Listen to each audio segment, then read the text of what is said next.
First off, excited to be back, obviously back home this week, to get back into our stadium after a nice weekend for us. Coming off an emotional game 2 weeks ago, to see our guys resolve and come back to work, stay together, to do what they did this weekend amidst obviously what we've endured in injuries and roster and time and togetherness and all the things we've done, was really exciting to see it put a full game together. There's not enough to be said about coming off a loss like that and then going against a team on the road in their place after a bye as well, versus experienced coaches like Gonzalez and Coach Long, who do a really nice job to have for a really long time, and to go in there versus that structure and to play some option football for the first time versus the 3-5 defense and put the whole thing together was really nice to see.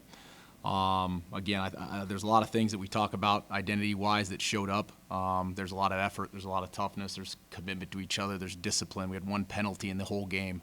There's a lot of pride out there playing throughout the circumstances, albeit a slow start and coming back and going 3 straight drives with touchdowns after a slow start and some option football run at you. To see the resolve in their eyes was exciting. And to play physical, control the game after about that second series and push through and finish it was a step in the right direction. I think there's a lot to grow from there. There's a lot of improvement to be made. There's a lot of stuff out there. I mentioned after the game, the one thing that's great about a win is the fact that you can feel good about what you did and you can get a chance to coach guys harder and see, hey, how much was left out there. We won't change very much from a win or a loss. Don't get it twisted. There's still an opportunity for us to find a lot of good and regardless of the outcome. We've done that all season, but to really hone in and say, okay, hey, what if this, where was this at? What about this? What about that? And but there's a lot of good stuff in there. To shut them out in the second half, to do some of the stuff we did, to hit a lot of the goals defensively as far as takeaways and points and yards per rush and havoc plays, third down success, first down success, second half shutout. I mean, there's a lot of boxes to be checked. In regards to what they did. I like their sudden change response as well. Turn the ball over. They didn't allow points after that. There's a lot of negative plays. There was 8 sacks in the game, as you guys saw, which is really nice to see the front get after the quarterback. That was a big point for us and will continue to be as we stretch through November. And so now we got to stack one. We got to make sure that there's not an anomaly. A lot of times in the infant stages of a program, you get all juiced up about one win or one deal here and there. It happens at a lot of different places that haven't done it in a long time, and that's not the intent. The intent is to do it over and over and over, and to stack things and make it consistent. And that's the goal. And you got to stay focused on the goal one at a time. This week with Hawaii coming to town, who's coached well, who does a really nice job. That will be the sound. Coach, Cam Friel's clock management at the end of the game, it looked like you were coaching him through it. What did he learn, do you feel, by being in that position? Yeah, the first really 4-minute situation of his career, and that's one that takes some time and understanding how you do it, how you understand it, where you snap the ball, what the intent is for everyone really, and so that was an awesome opportunity there for him to kind of work through that. And it is a different situation. A lot of people think 4 minutes really easy. You just wait till the end of the clock and you snap the ball. Well, it's not like that. You're going to have a loaded box. There may be some run things that you've got to do that are particular to that play to get extra guys blocked, so on and so forth. So I was excited for that opportunity to be in there. It wasn't perfect, and there was a lot of stuff he didn't really understand in regards to that, as you probably saw, which, I mean, that to me fires me up. That's the quarterback room. That's quarterback development. That's where guys take big steps forward, and when you're really teaching that position, it's not just a robot out there. So that was an awesome opportunity. We went right to it yesterday and got to it and kind of went through some bullet points on it. Coach, Go ahead. you mentioned the second half shutout. What are some of the adjustments you're able to make at halftime that helped in the second half? Those guys did a great job of making some adjustments and things they did that you could see they put together over the course of 2 weeks of preparing for our defense. There was some unbalanced formations. They went from their triple option split back to a triple option kind of stack back. So seeing some of those guys in the backfield was a little bit different. Just more than anything, the communication and alignment and assignment stuff that they got untangled on the sideline, albeit or better yet in series, you could tell they really did a really nice job in communicating what they needed to get done. There was some tackling that obviously shows up. That's one of the things that's fundamental. But more than anything was communication on option football, and I think those guys did a good job calming down the ends and the outside backers and certain techniques, getting the safeties, make sure their eyes aren't violated with certain stuff. So I thought those guys did a great job. In correlation with running the ball and the amount of attempts you run and how many yards you gain, how important is it to find the amount of opportunities you have to run the ball and balance that with your passing attack? Well, I mean, it really depends on game plan. I mean, you guys know that we like to run the football. We like to run the football effectively with Charles. And in my career, I've been fortunate to have some really good backs, and that's been part of what we do. So that consistency in the run, I think a lot of times, and I'll be the one to say that I probably have had it fall on me early on in my career as play caller too, was sometimes you get scared out of running the football and staying on it because you have to stay consistent with it. You can't just give it up. Because at some point there's going to be you're gonna find a seam, you're gonna figure it out, you get entangled, you can't scare yourself off of something that maybe you didn't see and see ghost. So the ability for us to continue to run the football, I think we ran it 28 times, had 33 passes, pretty balanced as we've been before, and giving Charles the opportunity to continue to run hard and our line and continue to sort things out is going to be what we're going to do. Now there's times where we hadn't been in that situation and Cam's had to throw the ball 40 times, unfortunately, and try to get back in it, which again, it hasn't done a horrible job at that, and albeit who we've been playing, and those elite teams too, some really good teams. So our balance in our offense is important, and I think we'll continue to find ways to run the football and not give up on it. I think that's kind of who we are philosophically.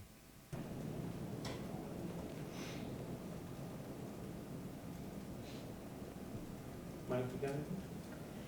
Yeah, it's kind of a, not so much on the field question, but after a win, anything done differently in regard to the players, any just small perks or anything that you do, like a victory, like Monday, or anything like that after a win that maybe they haven't had a chance to do until now?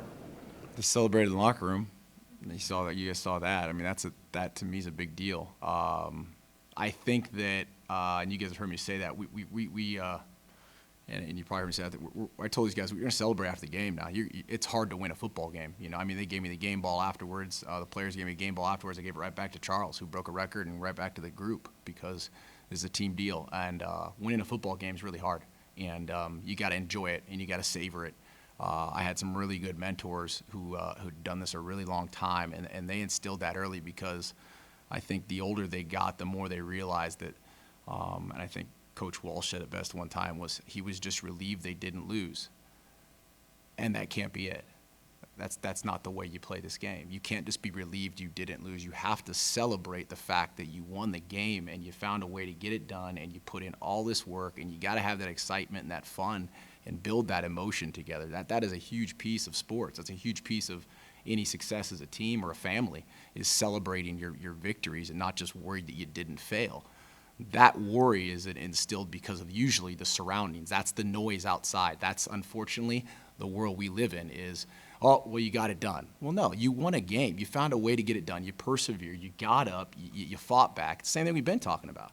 And that's never going to change here. When you instill that in your group and you instill that in your family or the people you're around, that really entitles you guys to the fact that you stick close together when things get hard, because you're like, hey, we're here, and win or lose, we're gonna be the same. And so there wasn't a whole bunch of perks if that's in regards to like days off or like or something crazy. Some people do victory meals that are a little different and stuff like that. Our guys know we do magnify a lot of the good stuff all the time. A lot of the good stuff, more than probably the bad stuff in a lot of ways, because there's a lot of good things going on in all of what we've done. And then we get back to work. And I think that consistency is the reason you see 5 out of 9 games that are coming down to the fourth quarter with under 7 minutes to play and guys are in the game, is because we have not flinched. We stay the same. We stay as a family. We celebrate together. We lose together. We're excited. We're animated. We're engaged. And we're honest with each other. And so when you win, it was easy to see how. You complete 69% of your passes, and you're 50% on third down. You take the football away. You do well on special teams. You win the fourth quarter. You shut out the second half. You play well together. You tackle. You communicate well. You make adjustments. It works out, And when it's tight, if one of those things go wrong, which has a couple times this year, then sometimes that's hard. But we've been fired up. We were excited about it, and we're excited now to try to stack a win, like I said before, because now we get a chance to come home. Play in our home stadium versus a team in our conference, come on our way. And so I'm excited about these guys' work. They've been excited since we got back, and they're working hard. You Talk about stacking wins, and obviously the most important one's the next one. But do you feel like, in some ways, amongst the players, that maybe the monkey's off the back and now they can be a little more free, they're not as uptight, they're more relaxed, and they can just go about doing their business the way you want them to? Yeah, but sometimes, yeah, I'm sure. I mean, I think that's inherent. I'm not going to sit here and do that's coach speak. Oh no, they're going to. There's some inherent relief, I'm sure, but that relief, I also internally, what you have to do as a coach, you have to make sure that doesn't give comfort. Doesn't give comfort, and you take your foot off the gas. I mean, there's 50 points out there. There's not 31. There was a bunch of plays out there, and we didn't execute on some plays that could have been 2 more touchdowns or another takeaway or 1 less. There's some plays out there, and so you try to make sure that guys don't get comfortable in that regard. But there's a fine line. You're not trying to minimize a win, like we're kind of talking about. You're not trying to just cut them down and go, hey, there's a balance there. There's a balance there for an ultra competitor at this level to be able to take the victory, turn it over, and go, you know what? But I got room to improve. And I think that our guys have showed that this year in every facet. So I am excited for these to go out here and be 0-0 and be 1-0 this week.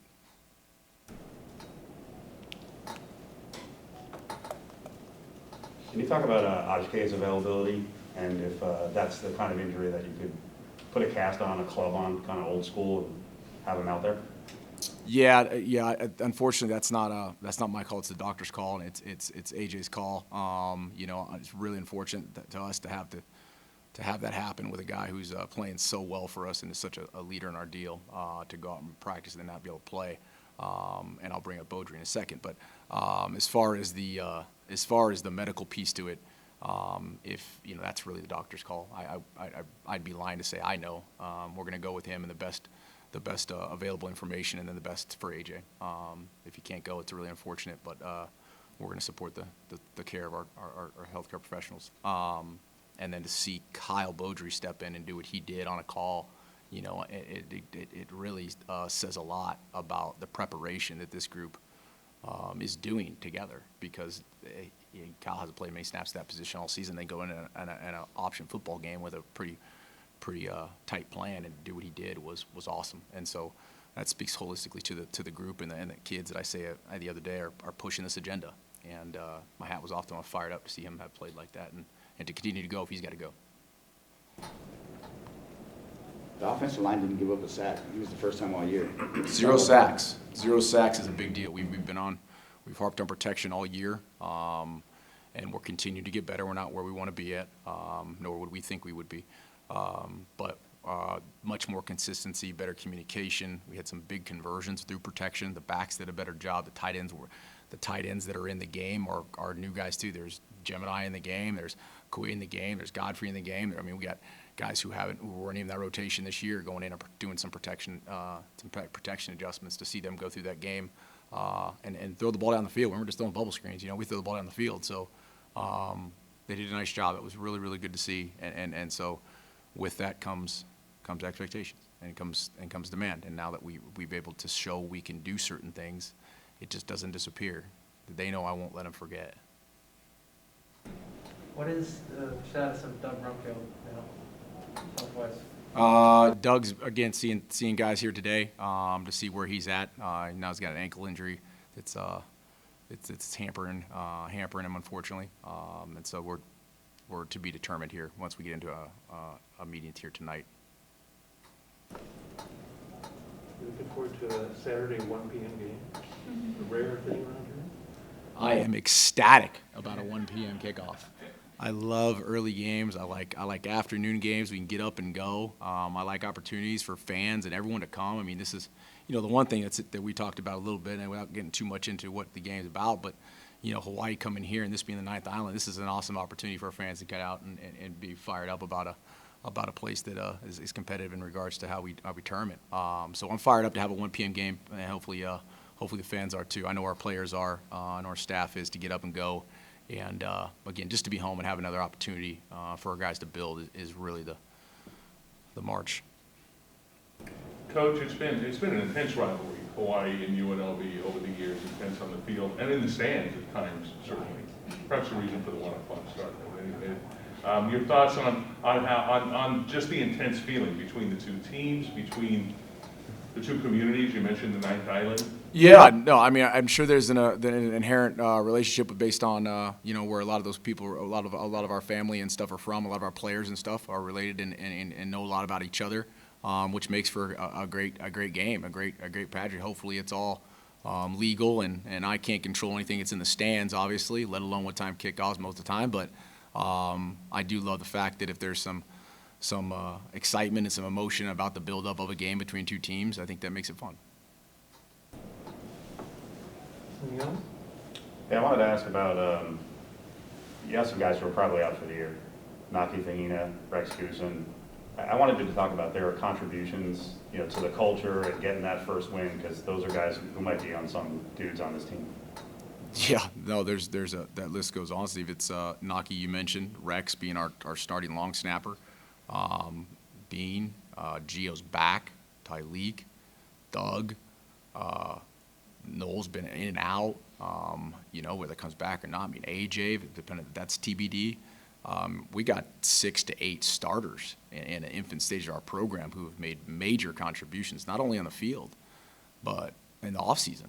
What we've done in the mindset, what we've done as a culture, what we've done in coming together as a group, the glue. And those guys' contributions, you're right, sometimes they get missed because, it's like the charting of screens in the NBA. It's like you don't get enough credit, right? You don't get enough credit for the pick and roll guy.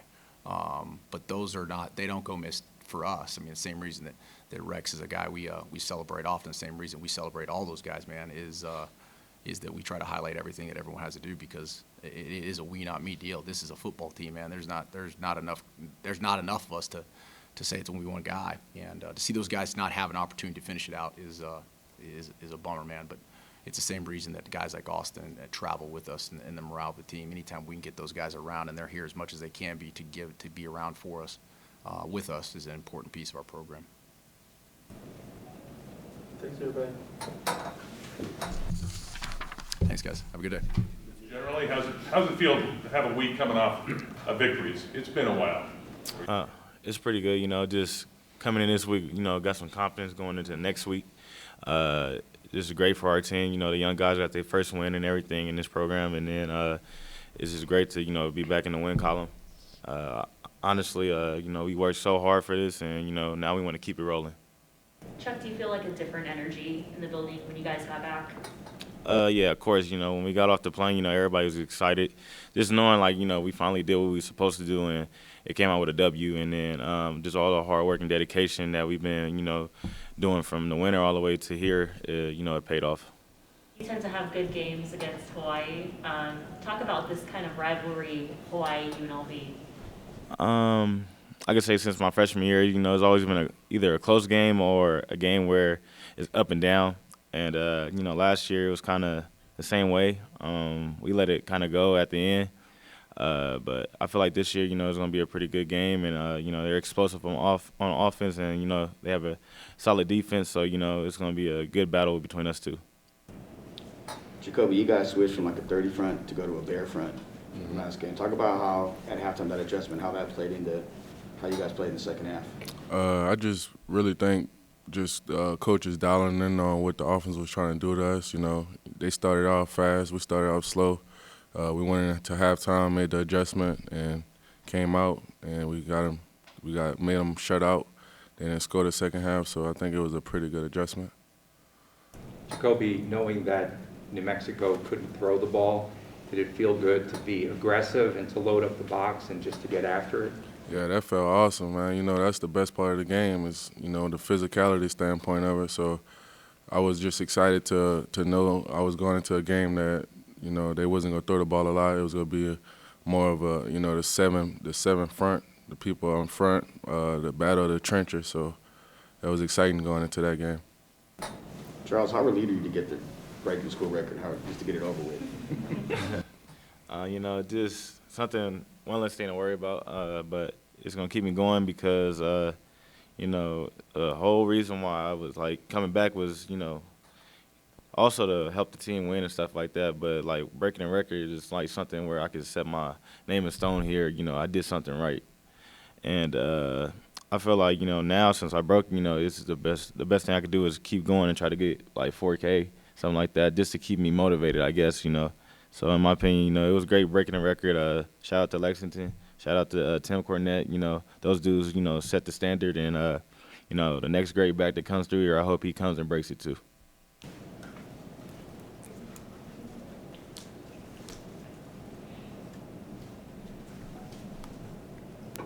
Jacoby, can you talk about Beaudry stepping up in Ajake's place? I think that was awesome. He did an awesome job, man. We all knew it, and we had faith in him going into the week. And I feel like he did the best. I couldn't ask for more. 2 forced fumbles, 10 tackles, fumble recovery, 1.5 sacks. I mean, that's a great game in my opinion. So I appreciate him for stepping up, and next man up, and he showed us what it takes to be.